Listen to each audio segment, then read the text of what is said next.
O Senhor esteja convosco. Ele está no meio de nós. Proclamação do Evangelho de Jesus Cristo, segundo João. Glória a vós, Senhor.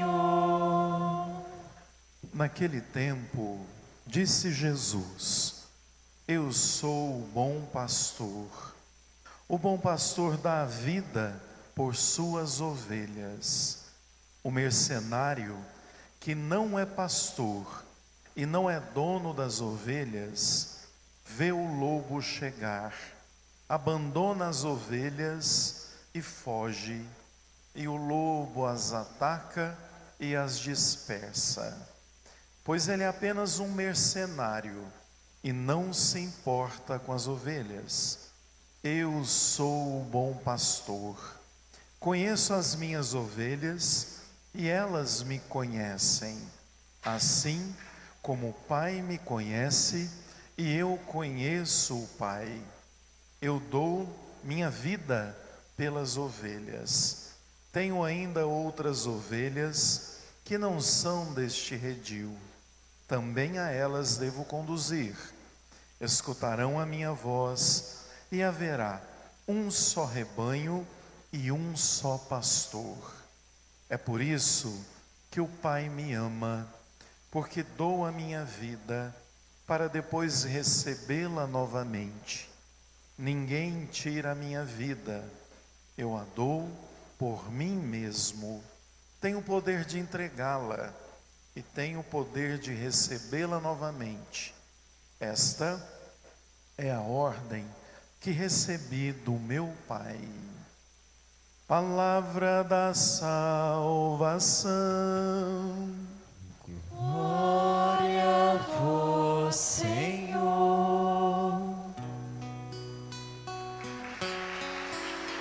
A pedra que os pedreiros rejeitaram tornou-se agora pedra angular. A pedra que os pedreiros rejeitaram tornou-se agora pedra angular. Amados irmãos e irmãs, celebramos hoje o domingo do Bom Pastor, ocasião de percebermos que o ressuscitado apresenta-se como o bom pastor que cuida das ovelhas. Nos últimos 3 domingos, nós ouvíamos dentro do tempo pascal relatos da aparição do ressuscitado. Estes relatos, na verdade, foram para que a cada domingo a gente crescesse na nossa fé na ressurreição e no ressuscitado.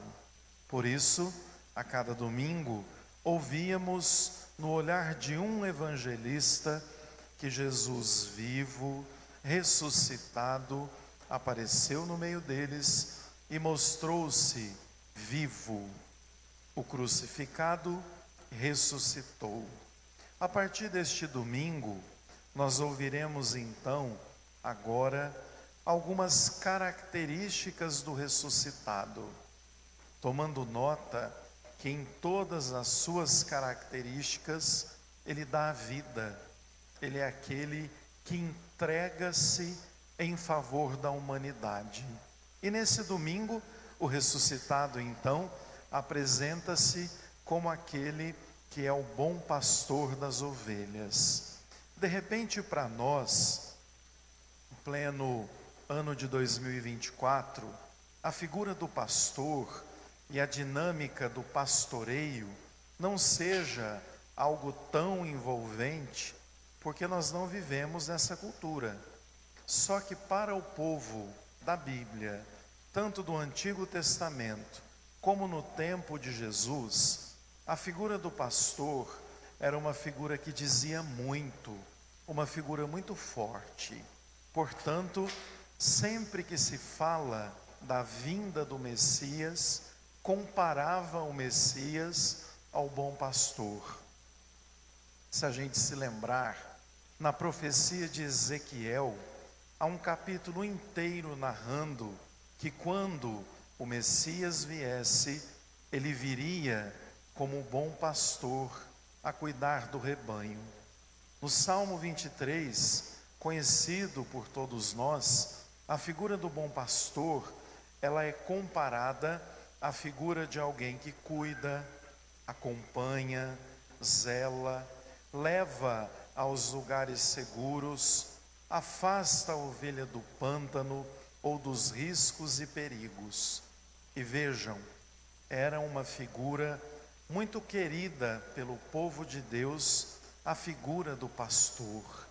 Vejam então que no capítulo 10 do Evangelho de João, Jesus então vai narrar um capítulo todo falando da figura do bom pastor.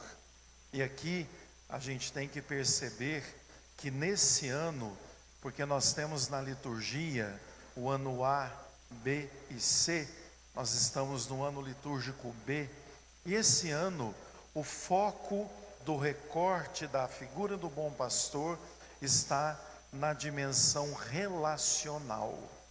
No Evangelho então, Jesus começa dizendo: eu sou o bom pastor. Repete isso algumas vezes para deixar claro que o ressuscitado é o bom pastor que cumpre as promessas de todo o Antigo Testamento. Ele é o esperado. E Jesus então começa a diferenciar o bom pastor do mercenário.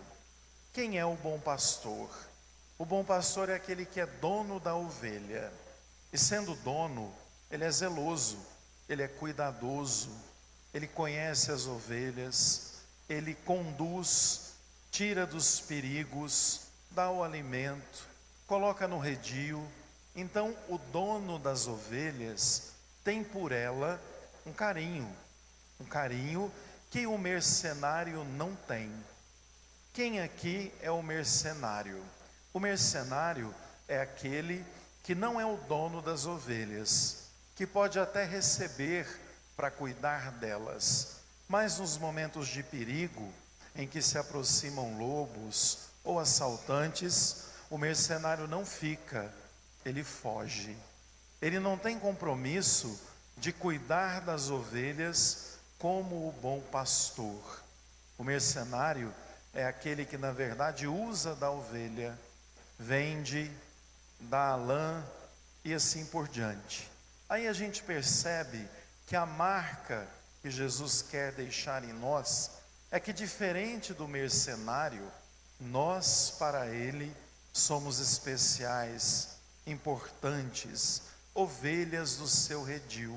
E aqui tem que ficar muito claro que ovelha não é simplesmente aquela que obedece. Jesus aqui não está estabelecendo a relação de poder entre o pastor e a ovelha, mas ele quer deixar claro que a ovelha é querida, é cuidada, é amada pelo bom pastor. A ponto dele então dizer um versículo que é fundamental na liturgia de hoje. Ele vai dizer assim: eu sou o bom pastor, conheço as minhas ovelhas e elas me conhecem, assim como o Pai me conhece e eu conheço o Pai. Jesus aqui, ele está comparando a relação dele com as ovelhas com a relação íntima que ele tem com o Pai. Ele e o Pai, na relação trinitária, se conhecem grandemente, se conhecem profundamente. Assim, Jesus quer deixar claro que na relação com a ovelha, ele a conhece e a ovelha também sabe quem ele é. Então aqui a gente precisa entender que Jesus, muito mais do que salvar as suas ovelhas, salvar a humanidade, salvar cada um de nós, Ele quer habitar no nosso coração. Além de salvar, Ele quer fazer parte da nossa história. Ele quer uma intimidade com a gente. Ele quer que a gente perceba que como Ele e o Pai se amam, nós, ovelhas, e Ele, o bom pastor, devemos nos conhecer a ponto de um profundo amor. Amor este que gera em nós pertença, somos parte do rebanho do bom pastor, que quer nos salvar, mas também quer habitar na nossa vida, no nosso coração, na nossa história, nas ações de cada um, nas decisões de cada um. Por isso, toda a liturgia vai dizer que Jesus primeiro é a pedra fundamental, é a pedra angular. Sem ela, a construção desmonta. Jesus também é aquele que, por ser o Filho amado do Pai, nos torna também filhos amados do Pai. Então vejam o quanto é profundo e o quanto é importante a gente entender neste domingo que Jesus, o bom pastor, nos chama a sermos ovelhas do seu redil. E aí, a gente tem que se perguntar hoje, como anda o nosso comportamento de ovelha? Porque tem ovelha teimosa, tem ovelha rebelde, ovelha cabeça dura. Então cada um de nós teria que se perguntar se de fato tenho sido ovelha do bom pastor, escuto com generosidade a voz de Jesus, permito que Ele me encaminhe e me proteja para os lugares mais seguros. Tenho sido uma ovelha que permite que Deus habite dentro da minha vida, do meu coração, das minhas atitudes e das minhas escolhas. Por fim, eu diria que quando a gente se coloca na posição de ovelha, uma ovelha sempre anda atrás do pastor. Ela é dirigida por aquele que quer o seu melhor. Cada um de nós devia sempre procurar entender a vontade de Deus na vida da gente. Nosso maior desafio, e muitas das vezes a gente bate muito a cabeça por isso, é querer tomar decisões, fazer escolhas, tudo a partir de nós mesmos. Muitas vezes a gente corre o risco de ser Deus da gente mesmo e se esquece de começar a tornar a vontade de Deus também a nossa. O sonho de Deus para cada um de nós é a salvação. Ele quer o melhor. Então, aprender a vontade de Deus é um grande caminho. O sonho de Deus para cada um de nós é um grande caminho. Quem coincide então as duas vontades é feliz, é amado, erra menos, sofre menos, porque aprendeu a ser dirigido, guiado pelo bom pastor.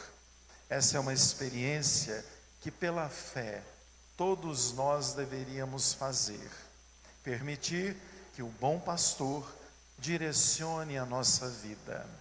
Louvado seja o nosso Senhor Jesus Cristo. Para sempre seja louvado.